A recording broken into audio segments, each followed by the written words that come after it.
Hello, this is Pastor Rick, and I want to welcome you to the Sunday Forum on this Sunday, June the 12th, where our theme for this week is a Christian response to gun violence. We're going to take up some pretty controversial themes this summer, and we always want to ask the question, what does a Christian bring to the conversation? Not just what political parties agree and how they disagree, but how do we frame this as Christians? How can we become more, not just engaged, but understand the problem from a Christian perspective? And we'll have 4 parts to the discussion today, and this is to lead into a discussion on Sunday at the Sunday Forum at 10:15. First, we're going to talk about some good news and bad news. All right, what are the statistics out there? Secondly, why is this happening in the U.S.? We're quite unique when it comes to this level of gun violence. Third, I want to talk about my family and how my family has struggled and been on all sides of this gun issue. And fourthly, again, how might we frame this as Christians? What do we bring to the conversation? And so we want to begin by saying this is not just a technical problem, this is a spiritual problem. And I'm hearing this from pastors all over, evangelical, Roman Catholic, Lutheran. People describe the present situation with our gun violence as evil, as God's judgment on the U.S., of spiritual darkness. These are all terms that are being used, all right, in churches quite broadly. In fact, some would say we've already lost the war when it comes to gun violence. Now, that's just to describe that the issue is not just a technical challenge. There seems to be something deeply wrong in us as Americans, where we can't seem to get our hands around this issue and make enough progress. And so I want to share, first of all, as we try to frame this as Christians, I want to share some good news and some bad news. And this revolves around some statistics, some key numbers, I think, which help frame the conversation for everybody, really. And first, good news.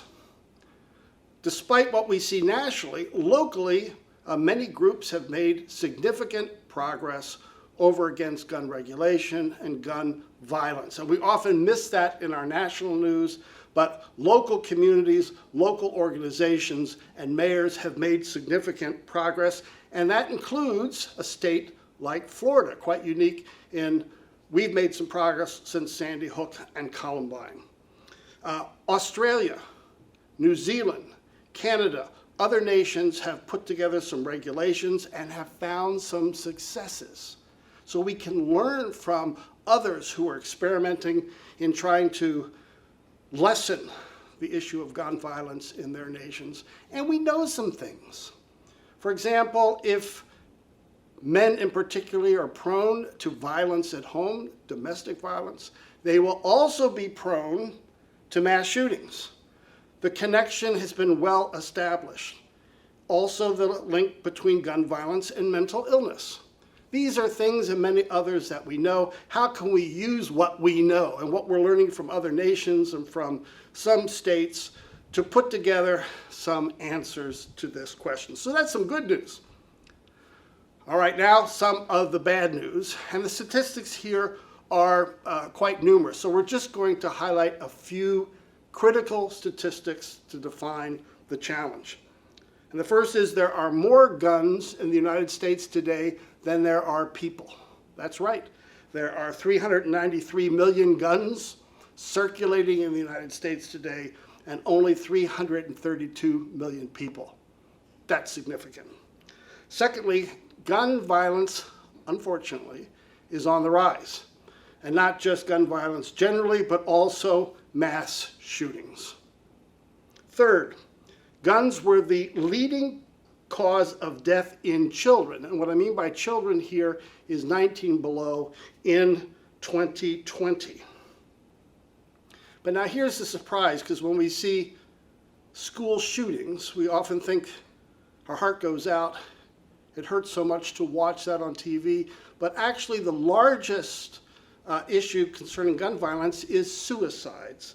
Twice the number of suicides to homicides in any given year. So again, let's think about that, it's pretty significant that suicides are often the biggest issue when we talk about gun violence, not just mass shootings.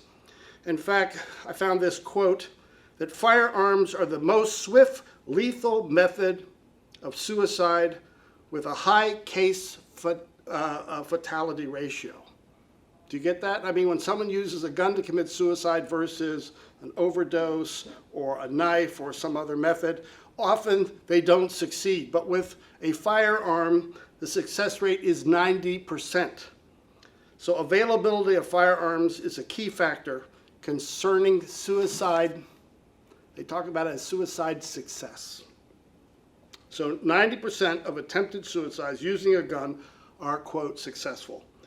And finally, no other nation in the world comes close to the U.S. when it comes to all gun statistics and gun violence statistics. We're all by ourselves and by a long shot. So we have to ask, before we ask why is this happening in the U.S., just a summary of what we've covered. Gun violence is already high and increasing in the United States. The U.S. is an outlier to all other countries when it comes to gun-related statistics, and suicides account for the majority of all gun deaths.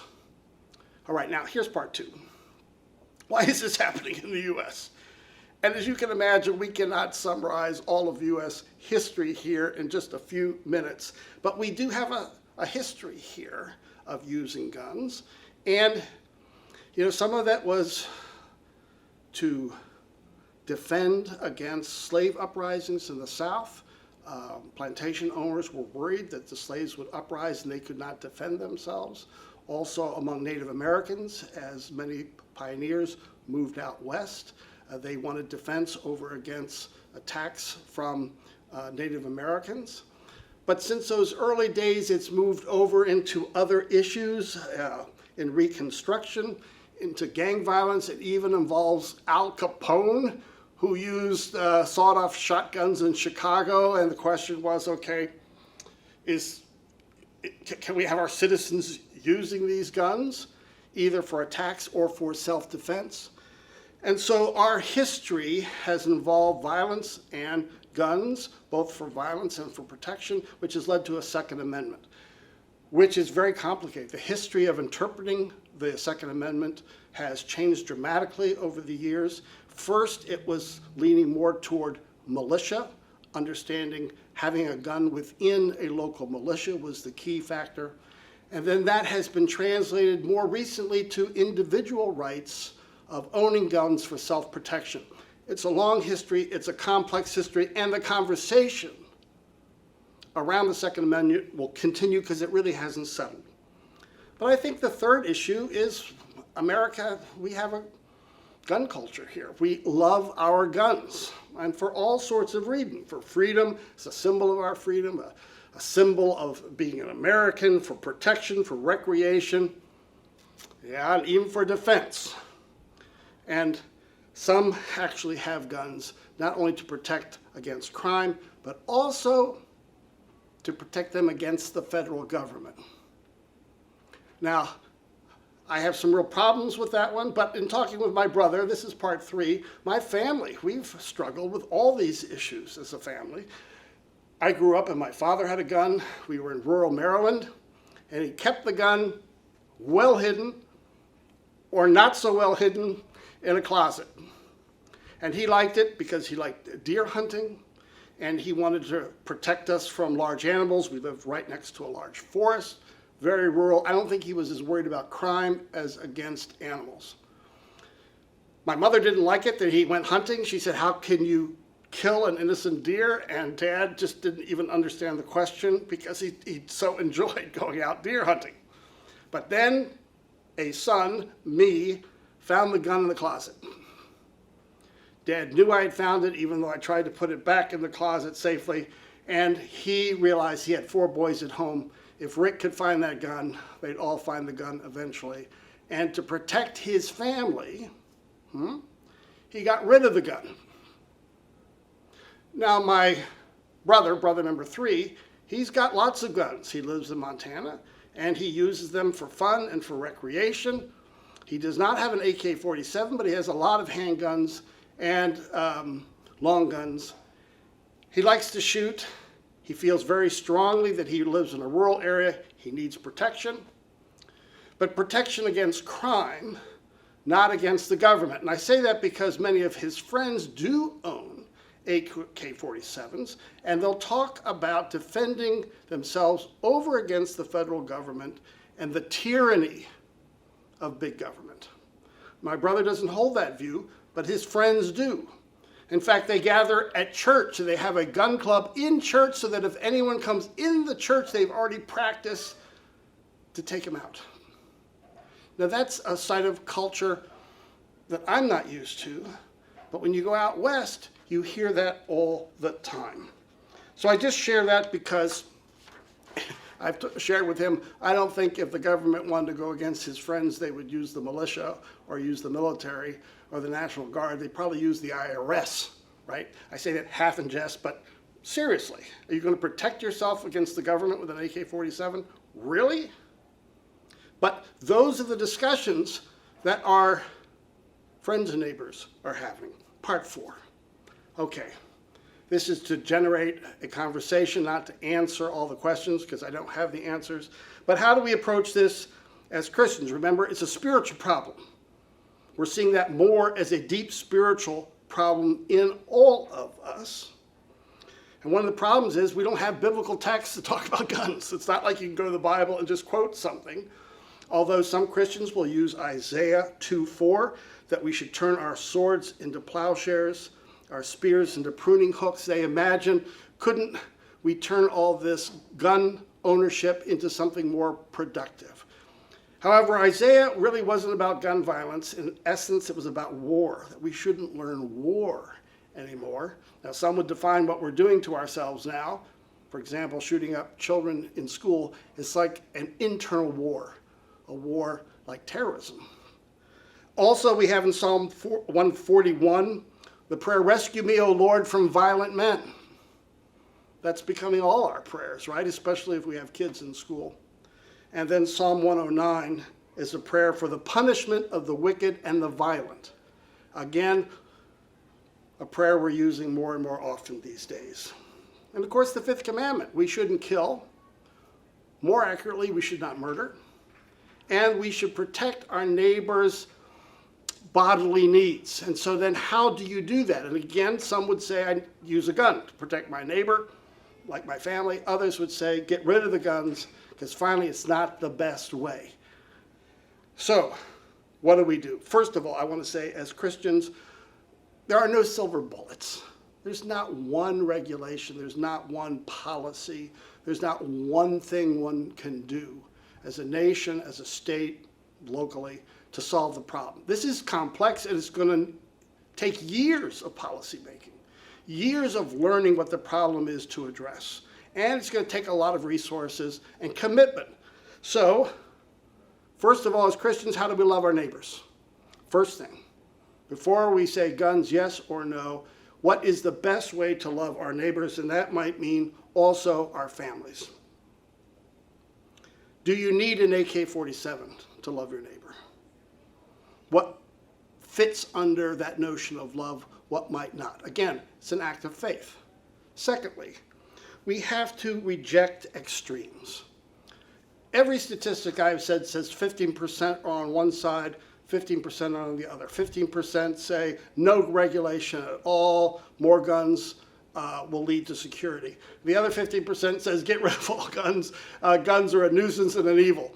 But 70% of us are in the middle, trying to figure out regulations, but appropriate rights and regulations, how they fit, how they do not fit. So the struggle, I think, is in the middle with the 70% and not the extremes. So I'm going to suggest as a Christian, let's reject the extremes so that we can learn to talk together to figure out some solutions that we can all embrace. Third, this is a spiritual posture. Don't give in to fear and cynicism. Sometimes we just hold up our heads and we come home, especially as parents, grandparents, we're scared to death to send our kids to school, or we're frightened of our neighbors. We're afraid they're going to attack us all the time, or we throw up our hands and we're cynics. We say, there's nothing we can do, the battle has been lost, it's too big to solve. That's not a Christian posture, because we say the Lord is in charge, the Lord is king, and the Lord will lead us, his people, to find a solution if we will gather in prayer and seek his will and seek God's faith. Reject fear. I know this is hard. Reject fear and cynicism. Fourth, look to local engagement. By the way, mayors of towns are much more nonpartisan on these issues than states, governors, and congressmen. Because mayors, in the end, usually mayors have to deal with the real issues. They're looking for real solutions. They don't often find them nationally, but they still have to deal with them. Take a look at locally what's happening, and I think you'll be surprised, because often all the good news, we said that up front, is happening in your local communities. Follow the mayor, see what groups have come together to try to solve problems. But still put pressure, this is fifth, on your congressman, that they would do something, right? Non-action has become evil. Non-action is evil. Now you've got to get Democrats and Republicans together, but to do something together that they both can embrace. We need to start moving forward. Again, no silver bullet, but start that process of moving forward nationally. And here are some suggestions that I've been hearing. I'm not saying these are answers, but things that are out there that people are considering now, I believe on a bipartisan basis. There are red flag laws where you can see the problem coming down the road and someone can raise a red flag and you can stop it before it happens. There are background checks, again supported by a majority of Americans. Are there dangers there? Yes, but good laws could be written to avoid those dangers. There are mental health initiatives that are out there, but they're going to take money. Are we willing to support those initiatives? We can let the CDC study these matters so that we know what we're talking about. Often gun statistics are kind of hidden because people are afraid of gathering statistics because then the government will come in and take our guns, so to speak. We need to be able to study these more openly so we know what the problems really are. And then we need to hold, and this is my own opinion, gun companies somewhat accountable. There's always dangers to this, but there's dangers of not doing any accountability. It's one of the only industries that doesn't have to face any accountability whatsoever. Toy companies who make children's toys are held accountable for the safety of their products, and we need to do the same, I think, with gun companies. Now, these are all out there. Most of them are bipartisan. Are these answers? Let's talk about it on Sunday at the Sunday Forum at 10:15. Again, we know there'll be a difference of opinion, but what and how can Christians frame these issues so that we can feel that we can bring our faith and our commitments to the Lord Jesus to this challenge, to this evil of gun violence? Thanks for joining us on the Sunday Forum. Bye-bye now.